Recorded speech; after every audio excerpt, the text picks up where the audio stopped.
Bismillahirrahmanirrahim. Assalamualaikum warahmatullahi wabarakatuh. Alhamdulillahi wahdah. Wassalatu wassalamu ala Rasulillah wa ala alihi wa sahbihi wa man nasarahu wa wala. Allahumma ati nafsi taqwaha wa zakkiha anta khairu man zakkaha anta waliyuha wa maulaha. Amin Allahumma amin, amma ba'du. Ikhwatul iman, ikhwatu fid din, a'azakumullah. Usikum wa iyaya bitaqwallah. Faqad faza man ittaqa. Alhamdulillah, ikhwan, a'azakumullah. Semoga diberi limpahan kurnia dan rahmat oleh Dzur Rahmah yang memiliki, yang empunya rahmat. Kita berjumpa lagi pada waktu ini, Sabtu malam minggu, dalam perjanjian kita, kuliah ba'da isyak ini, untuk kita bersantai, berbincang sedikit sebanyak tentang urusan kehidupan kita. Pada kali ini kita mengambil suatu tulisan yang ditulis oleh seorang yang terkenal, Abdul Malik Al-Qasim. Abdul Malik Al-Qasim.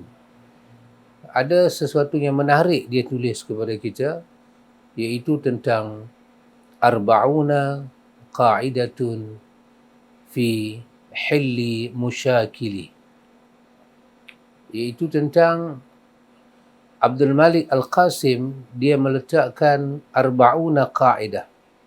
Dia bagi pada kita 40 kaedah.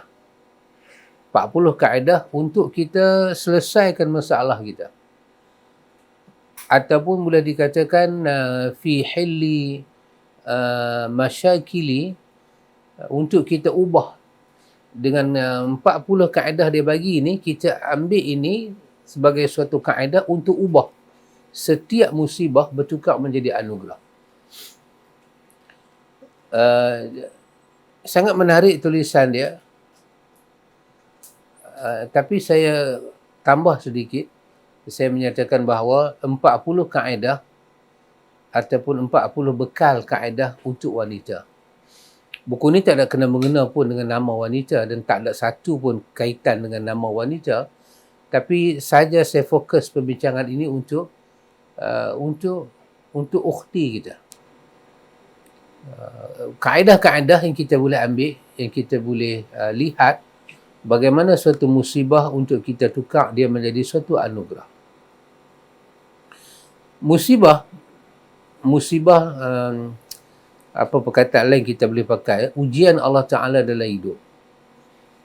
Ujian Allah Ta'ala dalam hidup kita ini, dia akan berlegar sekitar beberapa perkara. Pertama, diri kita adalah mad'u kepada musibah. Adalah sasaran diri kita. Ujian Allah kepada diri kita secara zahir dan secara batin. Secara nampak dan tak nampak. Dalam bentuk tubuh badan, fizikal kita, ataupun dalam bentuk perasaan kita, hati, naluri kita. Itu ujian Allah pada kita. Yang kedua, biasanya ujian itu dia berlegar kepada harta benda kita. Benda yang empunya kita. Kita miliki benda itu. Harta benda kita. Banyaklah harta benda kita, ikhwan.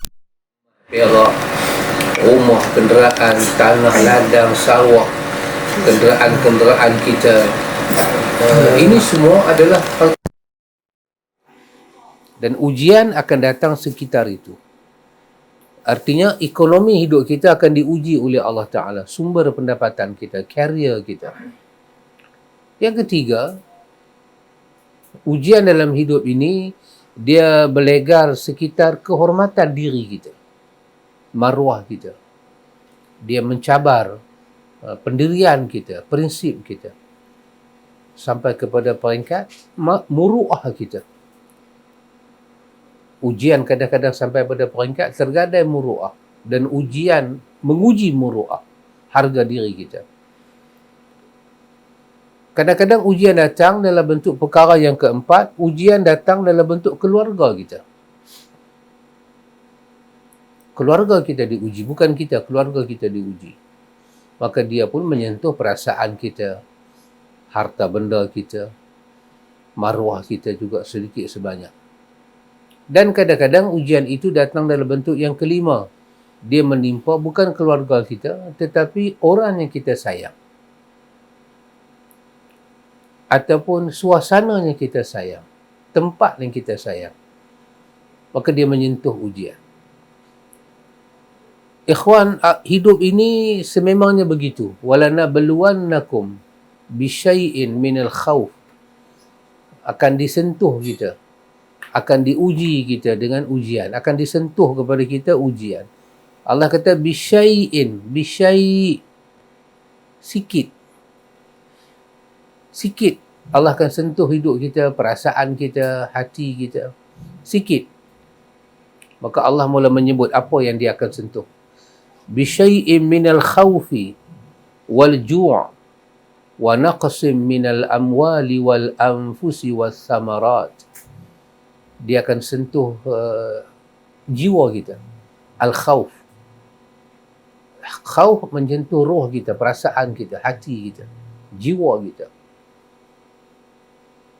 Maka Alhamdulillah, Syekh kita ini, Syekh Abdul Malik Al-Qasim, mungkin dia melihat di hadapan mata dia, maka dia pun menulis kepada kita suatu buku, Arba'un Qa'idatun fi Hilli Al-Masyakili, iaitu 40 kaedah pada kita nak ubah kesedihan, kesusahan, kesulitan, kita nak ubah supaya dia jadi satu anugerah kepada kita. Maka dia membentangkan kepada kita dalam buku ini. Mudah-mudahan yang dia tulis, yang dia bentang ini, ikhwan, ada manfaat kepada kita, yang akan kita ambil, yang akan kita cuba lihat. Ikhwan, dalam surah Balad ayat yang keempat, dalam surah Balad ayat yang keempat, selalu ayat ni Ustaz Samsul baca dalam salat. Allah Subhanahu wa taala menyebut, laqad khalaqnal insana fi kabad. Laqad khalaqnal insana fi kabad. Allah kata sungguh, khalaqnal insana, sungguh kami menciptakan insan, manusia itu, fi kabad.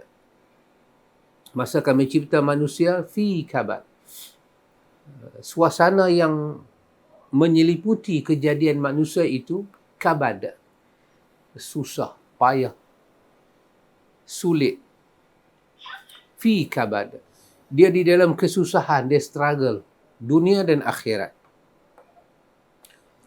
Fi kabad merujuk kepada makna manusia akan menempuh kepahitan duniawi, dan manusia akan diuji akhirat dia. Manusia akan menempuh kesulitan demi kesulitan dunia dan kesulitan demi kesulitan di akhirat. Mati adalah satu kesulitan, sakaratul maut. Itu ada doa yang kita duk baca daripada orang tua-tua. Dalam hadis ada, tapi doa ni terkenal kita duk baca, orang tua-tua ajak kita dalam buku perukunan. Allahumma inna nas'aluka salamatan fid din wa afiyatan fil jasad wa ziyadatan fil ilmi wa barakatan fil rizq wa taubatan qabla al maut wa rahmatan 'inda al maut wa maghfiratan ba'da al maut. Allahumma hawin 'alaina fi sakaratil maut wan najata minan nar wal 'afwa 'inda al hisabi. Minta kepada Allah sebelum mati, lepas mati, dan minta ketika nak mati dimudahkan sakaratul maut. Kenapa? Kerana fi kabad. Laqad khalaqnal insana fi kabad. Kita akan meredah kepahitan, kesulitan, kepayahan dalam kehidupan. Kerana itulah yang menyeliputi kejadian manusia sejak manusia bergelar nutfah. Sejak manusia bergelar nutfah, setitik air. Manusia dah dalam keadaan diuji oleh Allah. Sampailah kita lahir ke dunia. Maka ikhwan, banyaklah manusia yang tidak berjumpa dengan petunjuk ilahi. Mereka mencipta ideologi, mereka mencipta macam-macam benda daripada cipta. Untuk apa? Untuk fikir kehidupan ini. Maka satunya Allah sebut pada surah Al-Baqarah ayat 135.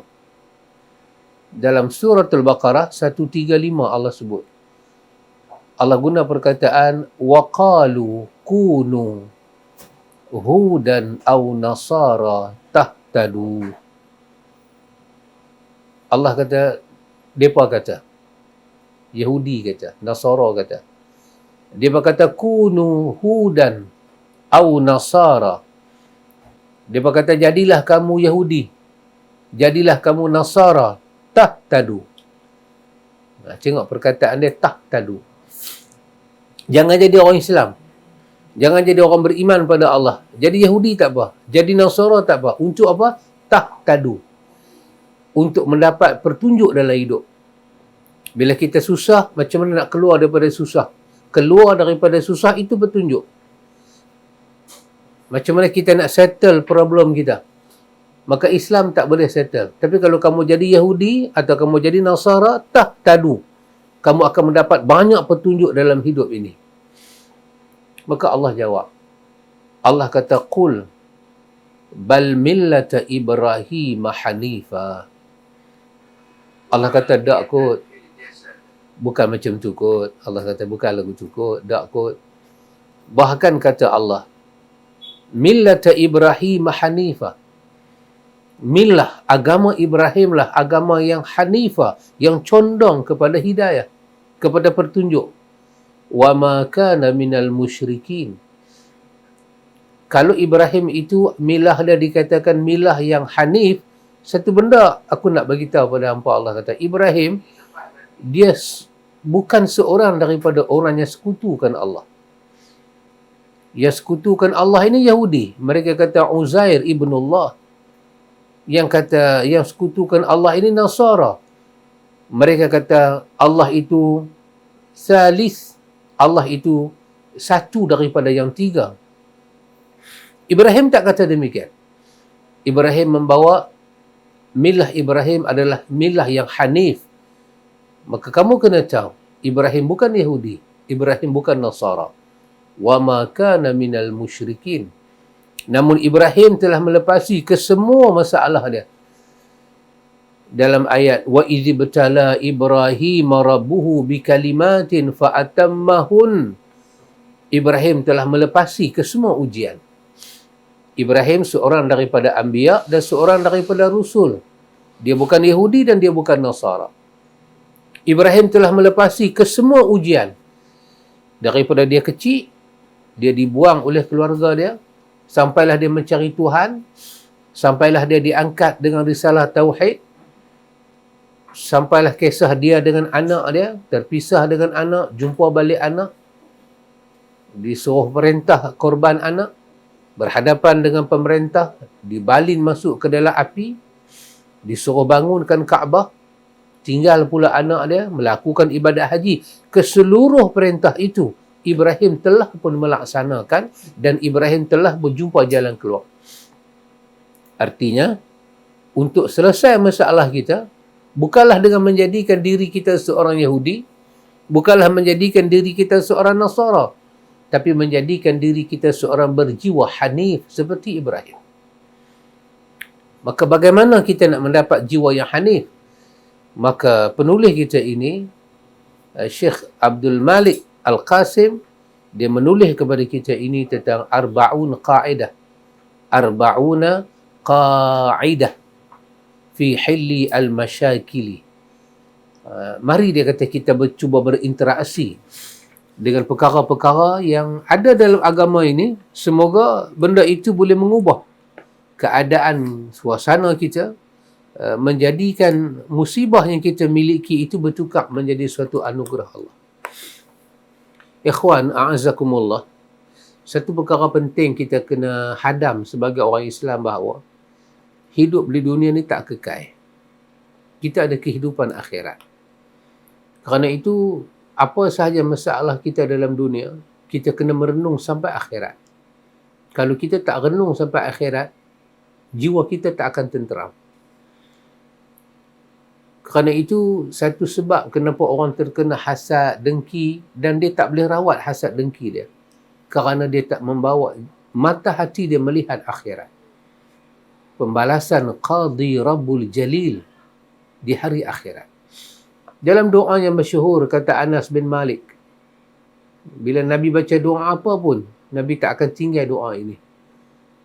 Nabi akan baca, Rabbana atina fid dunya hasanah wa fil akhirati hasanah wa qina azaban nar. Doa ini doanya sangat jami'. Yajma'u laka dunyaka wa akhiratuka. Doanya menghimpunkan dunia kamu dan akhirat kamu. Jadi orang Islam, kalau dia kaya ataupun kalau dia susah terlampau, dia jangan lupa akhirat. Kerana tak lupa akhirat itulah penawar dan ubat yang paling dahsyat. Maka bila Allah bicarakan tentang akhirat, Allah bagi tahu akhirat itu ada, tapi Allah tutup dengan satu perkataan. Allah bagi tahu yu'minuna bil ghaibi. Mereka beriman dengan yu'minuna bil ghaib. Mereka beriman dengan benda ghaib. Akhirat adalah benda ghaib. Tapi tengok, bila dididik dengan akhirat, Allah guna satu perkataan. Allah kata wabil akhirati hum yuqinun. Bagaimana perkataan itu dipilih untuk menunjukkan penghadaman kepada tarbiyah, tazkiyah dan tasfiyah. Bagaimana Quran memberi suatu tamrin kepada jiwa, riyadatul nafs. Diasuh jiwa kita sampai pada akhirat, sampai pada perkataan wabil akhirati, dan mereka itu dengan akhirat, dan dengan akhirat hum, mereka itu yuqinun, sangat yakin. Di atas keyakinan itulah ikhwan, apa sahaja yang berlaku pada kita dalam dunia, mesti kita lihat kepada akhirat. Kalau kita terlepas pandang seketika akhirat, kita kata kelajuan kita dalam kita terpesong arah dalam dunia, begitulah dahsyat. Kita akan pergi lagi. Subhanallah. Subhanallah. Maka cuba kita lihat satu daripada arba'una qa'idah yang dapat membantu kita. Maka penulis kata, dia kata kaedah yang pertama. Ini kita masuk kaedah pertama. Kalau kata kaedah ni, saya teringat kepada arwah Pakcik Tahir. Allahumma ghfir lahu warhamhu wa'afihi wa'afu anhu. Dia banyak kaedah. Dia banyak kaedah. Lepas satu kaedah, dia ada satu kaedah. Kata Pakcik, hari tu dah habaq dah. Ini kaedah lain. Pakcik ada banyak kaedah. Arba'una qa'idatun fi hilli al-masyakili. Satu, kita masuk yang pertama. Cuba kita, saya tak bercita-cita nak menghabiskan dengan pantas buku ini. Saya punya cita-cita dengan buku ini adalah kita merenung dan berbincang. Satu kaedah ke satu kaedah berbincang, cuba lihat dan cuba fikirkan bagaimana kita punya pengamalan terhadap kaedah ini. Kaedah yang pertama. Kaedah yang pertama, apa jadi pun pada orang Islam. Jadi apa pun pada orang Islam, kaedah ni kena ada. Dia namakan dengan istirja'. Iaitu ketika kita ditimpa musibah, orang Islam disuruh ucap di mulut dia, inna lillahi wa inna ilaihi raji'un.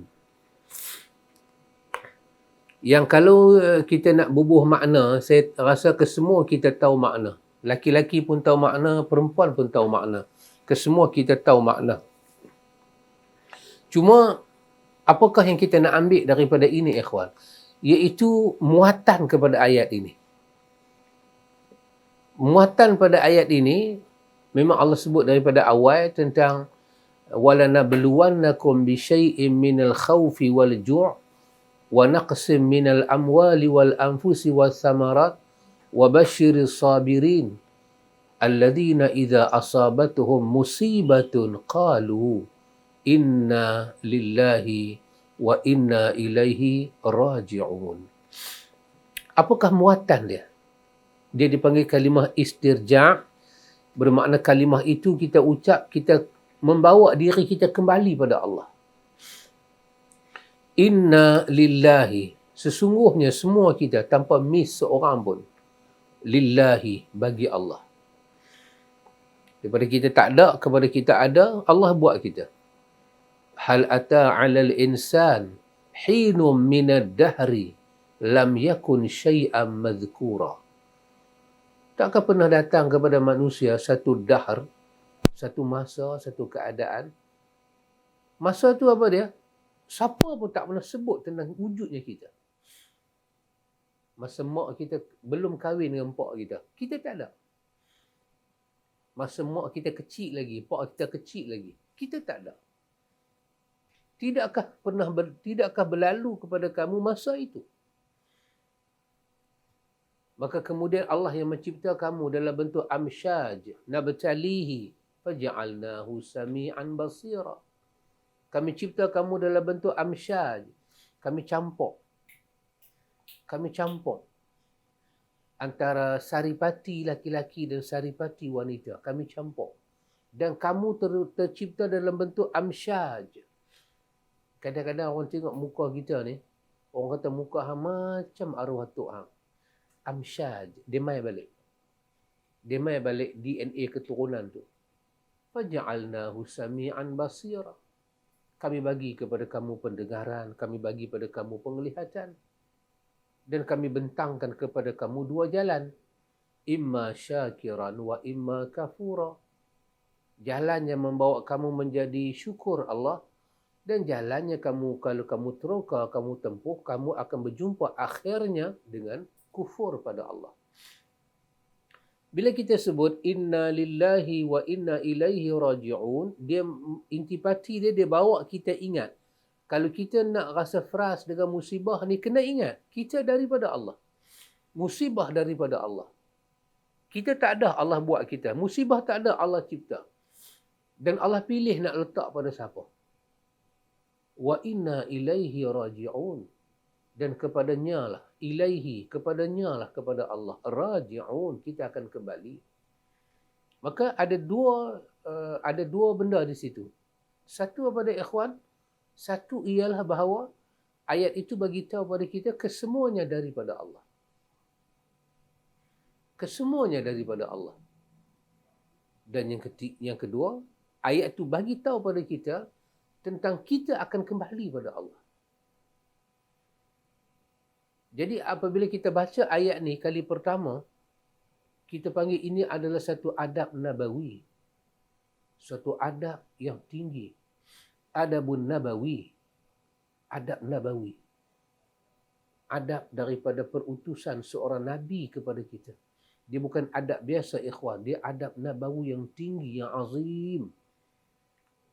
Sebutan ini bila kita sebut dengan dua keadaan tadi, inna lillahi satu, yang kedua wa inna ilaihi raji'un tu, inna lillah wa inna ilaihi raji'un, daripada Allah dan akan kembali kepada Allah. Dia akan mententeramkan segala perjalanan darah yang dihantar ke otak, yang bersambung dengan jantung. Adabun nabawi, mententeramkan. Jadi masa kita nak sebut kalimah itu, kita kena sebut dengan kepahaman, dengan pengertian, bukan dengan marah, bukan dengan bebai, bukan dengan apa-apa, dengan pengertian. Dia mententeramkan kita, dia mendamaikan kita.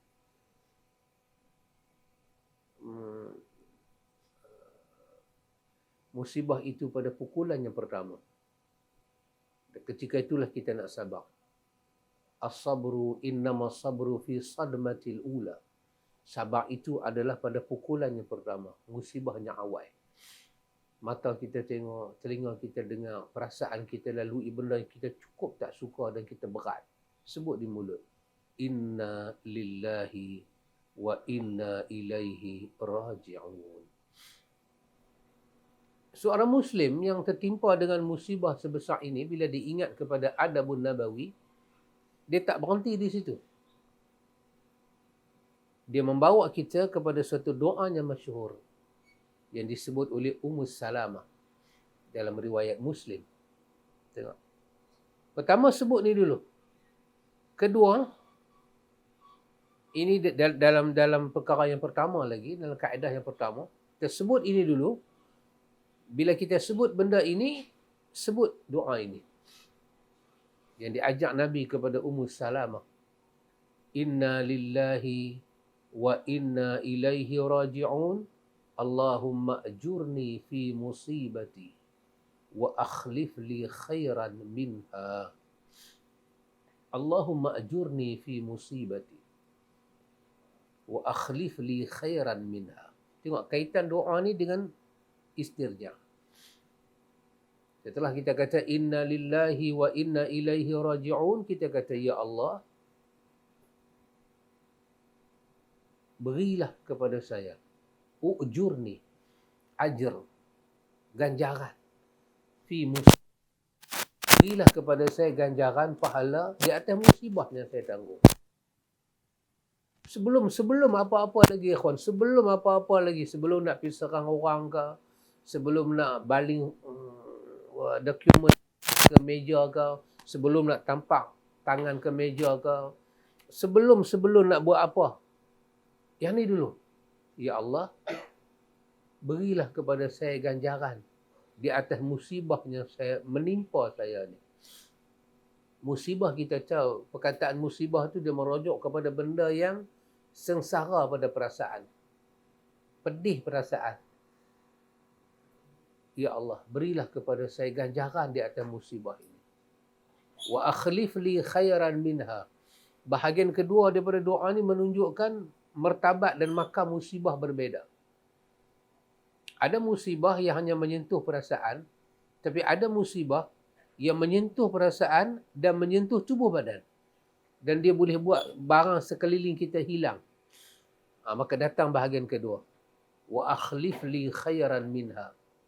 Apa sahaja ya Allah yang rosak kerana musibah tadi, gantilah dengan yang lebih baik daripada dia. Yang ni bila kita sebut, lepas kita kata inna lillahi wa inna ilaihi raji'un. Allahumma ajurni fi musibati wa akhlif li khairan minha. Musibah. Yang inilah yang disebut oleh Nabi, diajak oleh adabun nubuwah ini. Nabi ajak peradaban nubuwah ini. Dalam risalah agung yang dibawa oleh Muhammad bin Abdullah salawatullah wassalamuhu alaihi kepada umat dia, Ummu Salamah yang menjadi perawi kepada hadis ini, yang menjadi anggota yang menyaksikan kewujudan hadis ini, dia dapat melihat bagaimana barakah adabun nabawi.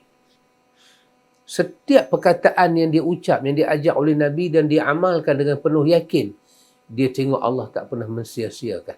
Sungguh Allah bayang. Pasal itu hati kita betul, kita ada nawaitu yang betul dengan musibah, kita berinteraksi, bermuamalat dengan hati yang betul, dengan roh yang betul dengan musibah, maka kita akan mendapat ganjaran daripada musibah. Kalau kita mempunyai hati yang tak ada arah kita ke lain, hadaf jiwa kita tak meredai musibah, maka musibah tak boleh bertukar menjadi anugerah. Ikhwan, di sini ada sebesar-besar pelajaran. Pelajaran dia apa? Apakah yang boleh mengubah musibah menjadi suatu kebaikan? Apa, ikhwan? Apa? Apa yang boleh mengubah satu musibah menjadi sebuah kebaikan? Doktor, dia boleh potong kaki orang, potong tangan orang. Habis dia potong. Apakah doktor nak buat supaya orang yang dipotong kaki tangan itu redha? Dan boleh gelak, macam kaki tak dipotong, macam tangan tak dipotong. Dia macam tak cacat, dia macam normal. Apa doktor boleh buat untuk bagi dia senyum? Tanya doktor. Tanya hakim. Hakim yang ketuk martun di meja pengadilan. Dia hukum kawan tu. Teruk kawan tu kena hukum. Pendakwa raya yang begitu dahsyat mendakwa kawan ni. Sampai hakim terima hujah pendakwa. Kawan tu dihukum. Macam mana hakim nak buat bila kawan tu kena hukum, keluar daripada mahkamah, ke penjara ke mana, kawan tu boleh senyum. Apa yang mereka boleh buat? Polis tak tangkap orang. Tangkap balai lokal. Macam mana nak bagi orang tu tersenyum? Tak ada, ikhwan. Manusia tak boleh buat benda tu. Tetapi lihat, sedang kita belajar ni, adab nabawi boleh buat. Adab nabawi boleh buat. Boleh buat hatta kepada peringkat sebesar-besar musibah adalah kematian. Kehilangan ahli keluarga, kehilangan tempat bergantung, kehilangan tempat bersandar, penjaga, pelindung kita. Mati. Ayah mati, ibu mati, suami mati, isteri mati, anak-anak yang menjadi penyejuk mata mati. Dalam suasana begitu keras hati manusia, adab nabawi boleh merawat tempat luka paling dalam. Doktor habis tinggi, dia boleh bagi pil penenang. Kawan tu makan, dia tenang. Dia meronta-ronta, kaki dia tak ada, dia cari. Makan pil penenang, tidur lena. Habis ubat tu, jaga pula. Tengok kaki tak tenang. Ya, subhanallah ikhwan. Tetapi adabun nabawi membentuk, menyuci hati, tazkiyah. Bila apa jadi pada kita? Sebutlah dahulu ini. Inna lillahi wa inna ilaihi raji'un. Kita sebut bagi elok. Inna lillahi wa inna ilaihi raji'un. Tak, sebut bagi elok. Inna lillahi wa inna ilaihi raji'un. Dengan kita cuba fokus pada makna dia. Lepas tu kita kapit dengan doa kembang dia. Allahumma ajurni fi musibati wa akhlif li khairan minha. Cuba kita amal dalam hidup kita ini. Orang berniaga ada masalah. Kedai orang buat lah. Kadang orang sakit, ada masalah, orang buat lah, yang tu buat lah. Cuba amal kaedah ini. Baca doa. Kita berniaga tak laku. Berniaga konon tak masak sedap, kedai bersih. Kita punya tingkah laku pun elok. Ada orang masak sedap, kedai bersih, tapi tak reti senyum. Senyum tak ada. Bahasa apa nak buat? Orang beratuk, tak reti sabar. Dengan muka lah, muka pagi tu lah, muka pagi. Dengan tak boleh senyum, bahasa kasar, orang lari. Tapi yang ni ayat muka bagus, akhlak bagus, tingkah laku bagus, masak sedap, kedai bersih. Tapi orang tak main. Oh, ini ada orang buat kot, sihir kot. Maka tanggung rugi. Meniaga satu hari, seorang pun tak main beli. Kalau kita rasa itu musibah, amalkanlah yang ni. Kata di mulut kita, inna lillahi wa inna ilaihi raji'un. Panggil Allah. Allahumma ajurni fi musibati. Aku tanggung musibah ya Allah. Jangan biar aku bersendirian. Berilah kepada aku ganjaran balik. Berilah pada aku pahala. Wa akhlif li khairan minha. Dan kalau kau nak ganti ya Allah, gantilah yang lebih baik daripada apa yang telah menjadi musibah pada aku. Setelah kita amal benda ni dengan penuh ikhlas, dengan penuh khusyuk, dengan istiqamah, maka kita ibarat menanam pokok yang tunggu pada masa dia berbuah hasil. Ummu Salamah radhiyallahu anha, apa dia kata? Dia kata, pada aku, Abi Salamah lah orang yang paling elok, paling saleh. Tak tergambar aku ada orang lain. Tapi bila habis dia punya perjalanan perkahwinan dia, suami dia mati, semua dah habis, iddah dah habis, tiba-tiba dia kata, bahawa aku nampak doa ni, wa akhlif li khairan minha. Allah ganti pada akunya lebih baik. Ya Allah, ganti itu adalah huwa Rasulullah. Kalau Allah ganti dengan Abu Bakar, dia akan kata Abu Salamah baik lagi. Kalau Allah ganti dengan Umar, dia tetap akan kata Abu Salamah baik. Tapi bila Allah ganti dengan Rasulullah, habis. Habis. Kerana itu ikhwan, adab yang pertama ditinggalkan kepada kita ini sangat membersihkan jiwa, fikiran. Dia membuka kepada insyirah li sadr, kelapangan dada. Dia bagi satu insyirah, cerah dada kita.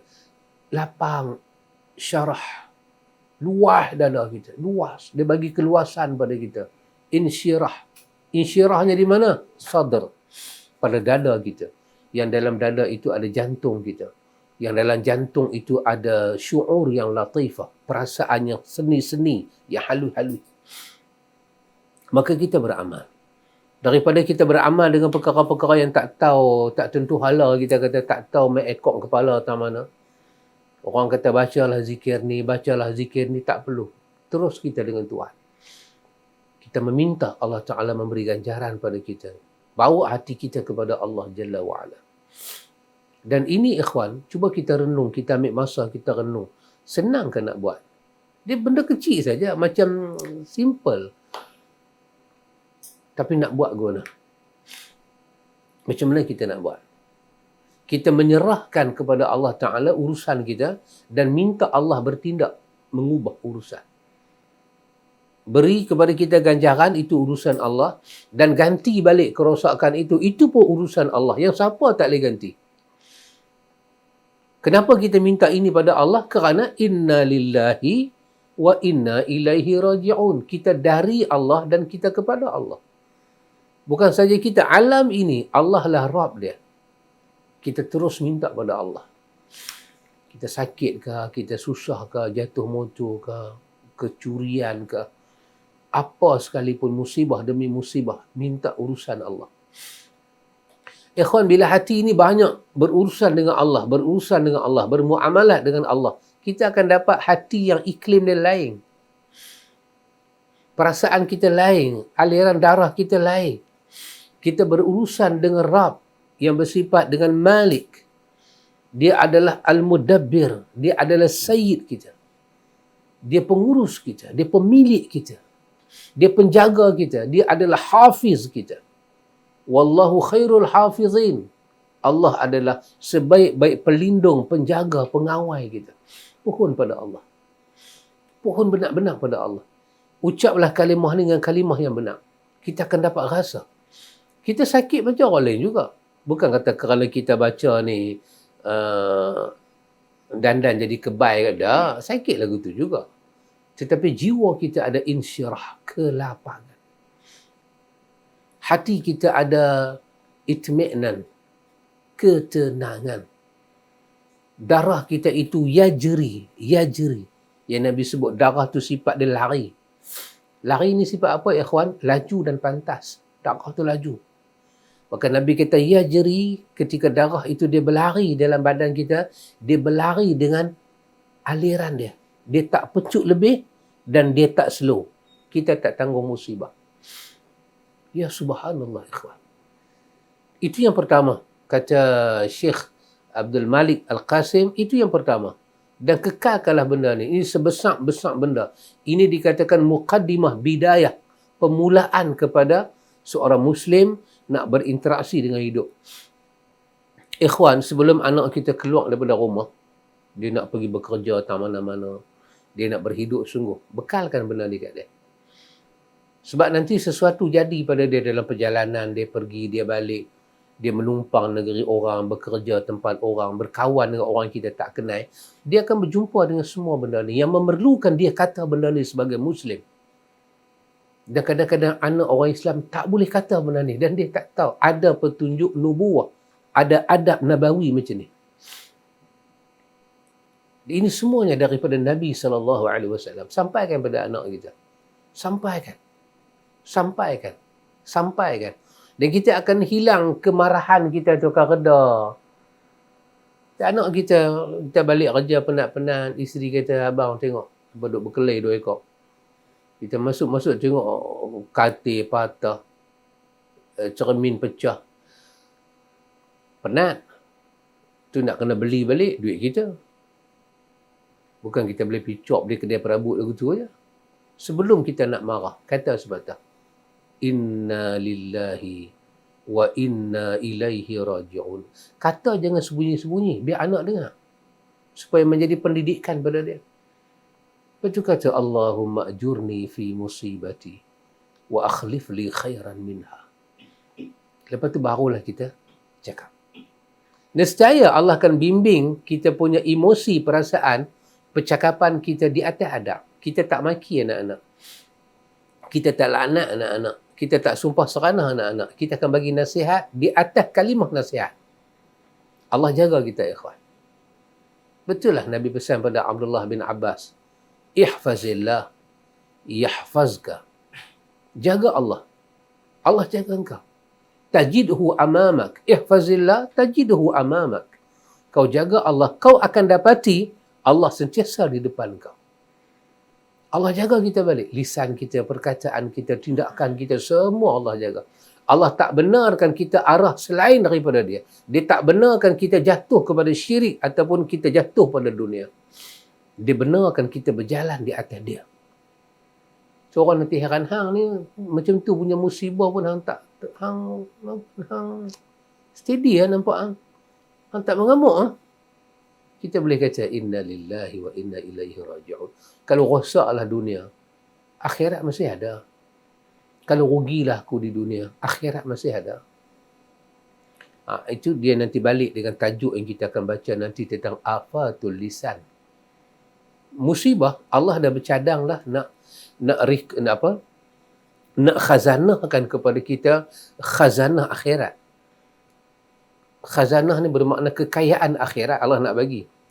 Dengan Allah bagi musibah. Apabila kita kena musibah dalam dunia, kita kena hal-hal dalam dunia, tiba-tiba kita tak jaga lisan. Afatul lisan. Lisan kita tergelincang. Apa akan terjadi? Zahaba bihi anhu. Satu je perkataan kita menyebabkan semua anugerah Allah dalam akhirat kepada kita hilang dan. Itu. Pasal itu dia dikatakan afatul lisan. Lisan kita telah terkena suatu merbahaya. Dia telah mengeluarkan perkataan yang merosakkan akhirat kita. Subhanallah.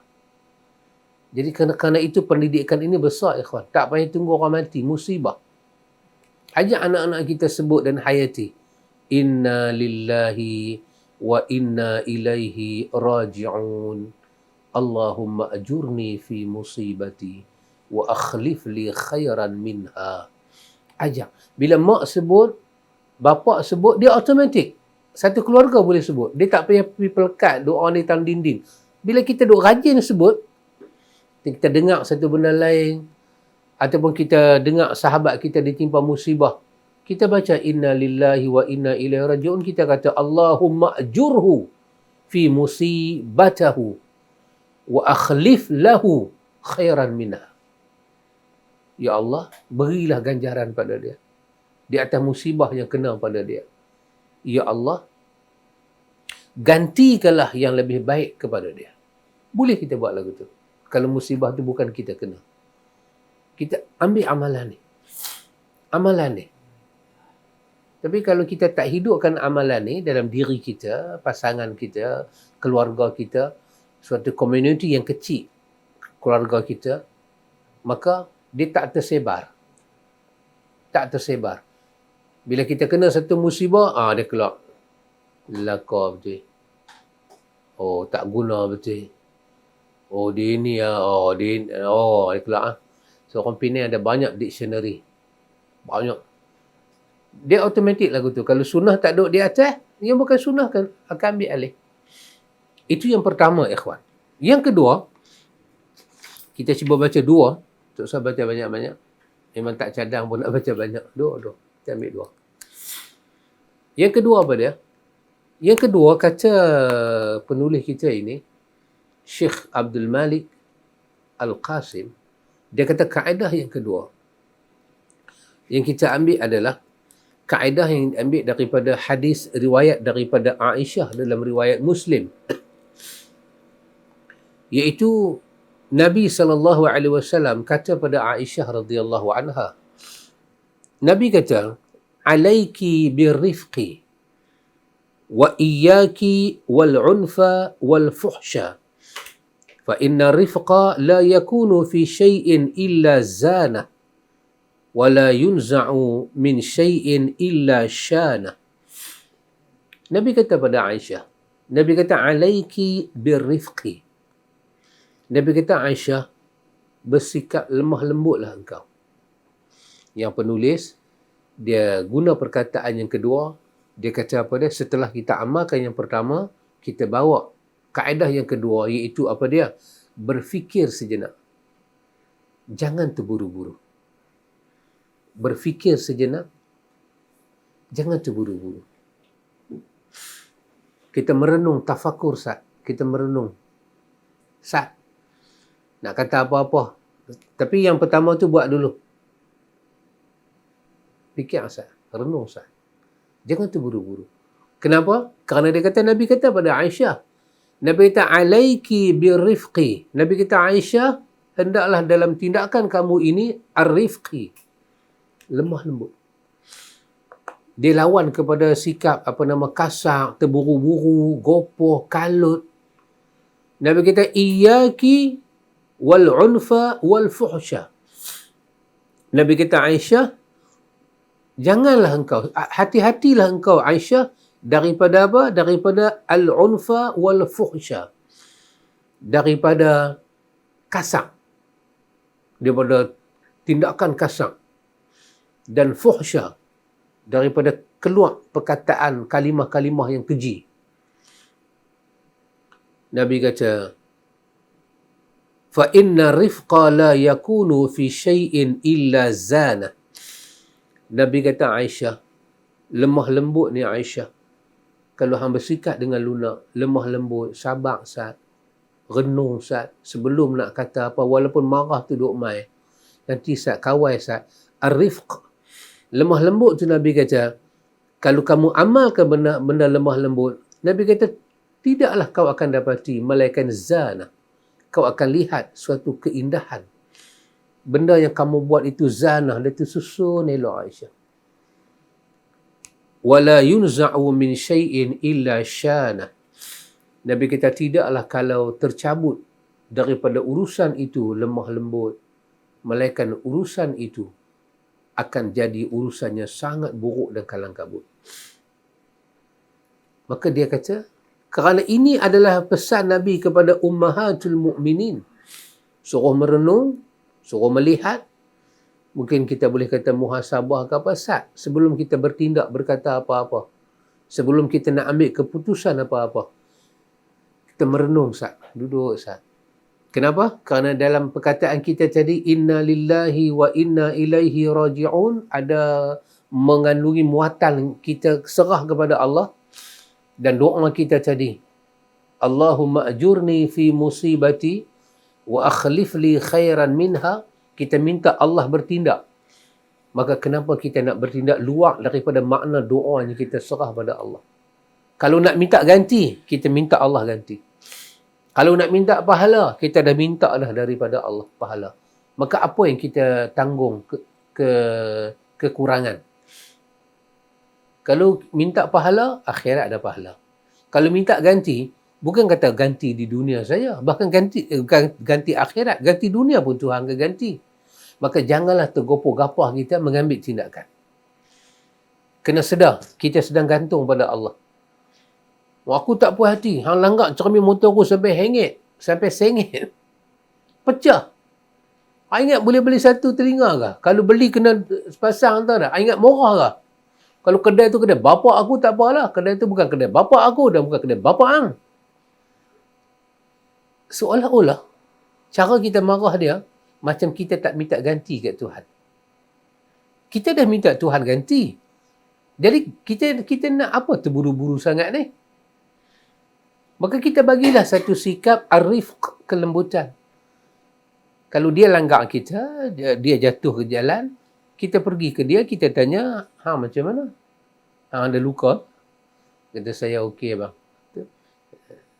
Hang pun luka, motor aku pun rosak. Lah macam mana?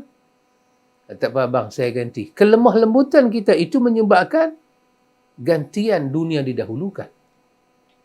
Aku tak tahu, yang penting hang kena ganti. Aku terajang hang masa ke hang lagi. Jadi yang ganti kita minta ke Tuhan tu macam mana? Kita dah serah pada Tuhan, ganti. Tuhan akan ganti pada masa yang betul, pada tempat yang betul, pada keadaan yang betul, situasi yang betul, kondisi yang betul. Kita abang saya tak ada duit. Langgak hantar, masa langgak tak fikir tak ada duit. Lepas langgak baru bagi tahu tak ada duit. Ini semua ayat ni jangan pakai ke hang. Aku dah pakai lama. Rupanya dia buat lama dah tu.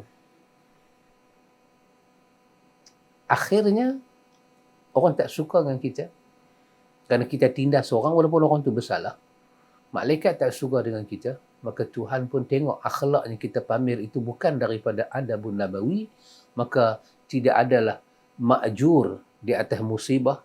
Ganti pahala di atas musibah. Dan tidak adalah gantian di atas kerosakan kita. Maka ikhwan, kerana itu yang kedua ini. Nabi kata, alaiki birrifqi. Aisyah, aku pesan pada kamu, hendaklah kau bersikap dengan lemah lembut, santun. Kenapa ikhwan? Kerana dalam musibah ni susah nak ada sikap ni, walaupun dia ustaz. Susah orang langgar kita kot belakang kereta pula, kereta baru, duduk dalam kereta, plastik, cushion tak buang lagi. Tak tahu dengar berdebum. Kalau kereta tu dah 20 ton, langgar pun tak rasa.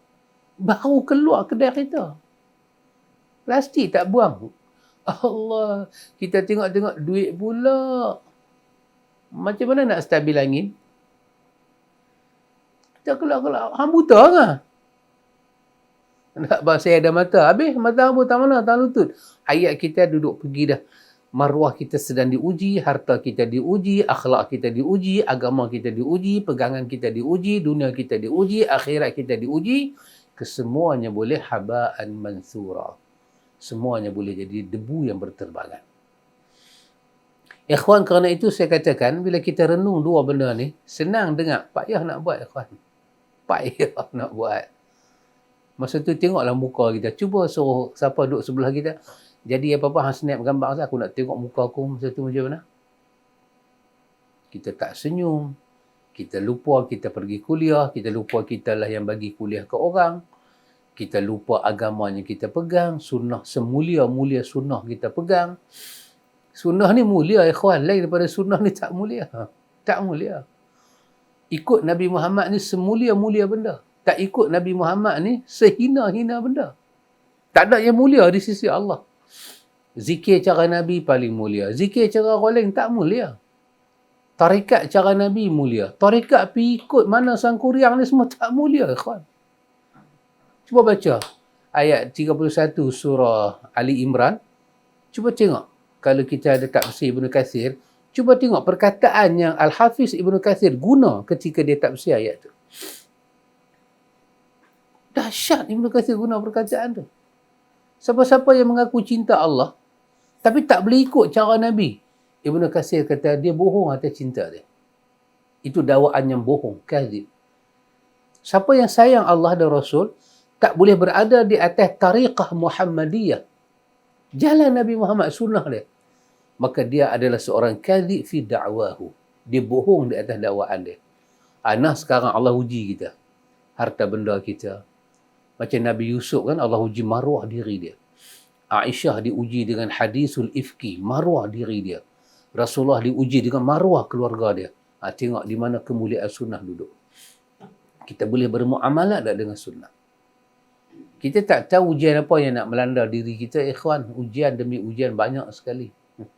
Subhanallah. Jadi, ini adalah permulaan kita. Satu, kaedah yang pertama, ikhwan, istirja'.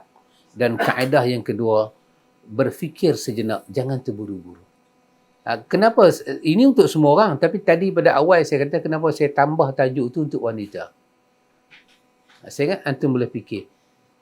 Kerana banyak berinteraksi dengan musibah adalah wanita. Laki-laki dia berinteraksi dengan ujian. Tapi banyak ujian laki-laki tak dipamerkan. Penderitaan dia dipendam. Cuba tanya orang jantan tengok. Banyak tak derita hidup? Betul Ustaz Samsul? Banyak kan? Tapi yang dipamerkan sikit ke banyak? Semua kita simpan. Kalau orang perempuan, dia lain.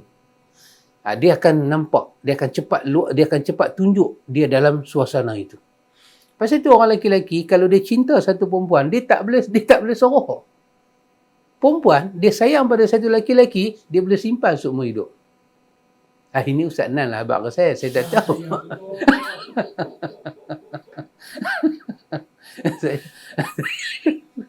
Ustaz Nan kata, aku pula. Tapi betul lah yang Ustaz Nan sebut tu betul. Orang lelaki-lelaki, dia suka pada satu perempuan, dia boleh bawa sampai dalam mimpi. Dalam mimpi. Dia mimpi dia lari, dia hambat perempuan tu di taman bunga, dia duduk panggil Irma. Sampai bini dia sedang. Bini dia jaga, Irma? Gerak dia. Abang, Irma mana? Ada. Abang mimpi duduk padang pasir, tanah Arab, abang panggil kurma. Perempuan tak? Perempuan dia boleh sengak. Tapi laki-laki dia tak boleh. Jadi kerana itu saya katakan buku ini dia tak ada langsung dia tulis kalimah perempuan, tapi saja saya angkat dalam dimensi untuk dilihat oleh seorang, oleh kita, baik lelaki-lelaki baik pun wanita, bila perkara yang pertama berlaku, jangan lupa sunnah istirja' dan jangan lupa kepada sunnah ar-rifqu, iaitu dalam PL perbuatan kita kena ada ketenangan, kedamaian seketika, fikir seketika. InsyaAllah lepas ni kita masuk yang ketiga. Yang ketiga, apa pula yang dia nak sebut kepada kita tentang musibah ini dan ayat apa pula dia nak sebut kepada kita. InsyaAllah ikhwan, panjang umur, sihat badan. Ada soalan? Daripada Muhammad Azizi. Dia kata dia juga kepala anak dia hari ke-7. Jadi rambut tu nak ditimbang pada hari itu ke atau boleh dibiar hari lain? Wallahu ta'ala a'lam. Allah Ta'ala maha mengetahui. Muhammad Azizi, sunnahnya ialah cukur rambut pada hari ke-7. Itu sunnah. Kalau tak boleh hari ke-7, Imam Tirmizi kata tambah 7 hari ke depan. 7 campur 7, 14. Tak boleh, dia kata tambah lagi 7, 21. Cukur. Sunnah sebut hari ke-7. Siapa boleh buat hari itu, berkat dia lain macam, besar. Kemudian rambut tu ditimbang. Bila kita nak timbang, dalam sunnah dia tak sebut hari timbang. Cuma secara adat, kerana dia dipotong, dia dicukur pada hari ke-7, adatnya dia ditimbang pada hari ke-7 dan sedekah itu diberi pada hari ke-7. Kalau ikut madmum hadis itu macam itulah. Tapi kalau dilihat daripada lain, maka tak disebut. Hari cukur disebut, tapi hari sedekah tu tak disebut. Maka pun kita boleh kata, Azizi, timbanglah rambut tu pada hari kita rasa kita ada duit lebih sikit. Lepas kita timbang, dapat jumlah duit tu, terus kita nak sedekah orang, tak mau simpan. Jadi maka seafdal-afdalnya pada hari, semuanya diselesaikan pada hari ke-7.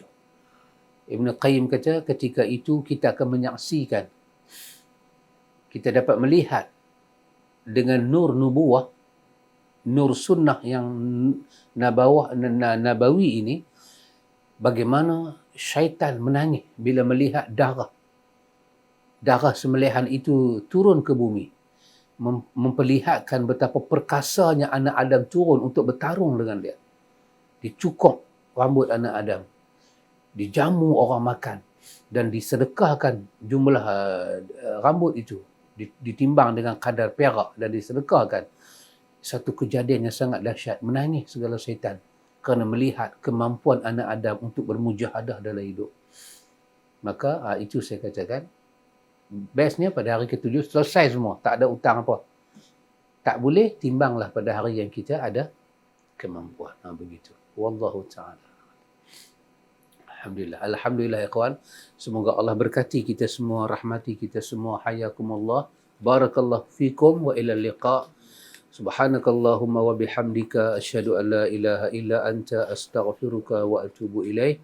Sallallahu ala nabiyina Muhammad walhamdulillahi rabbil alamin.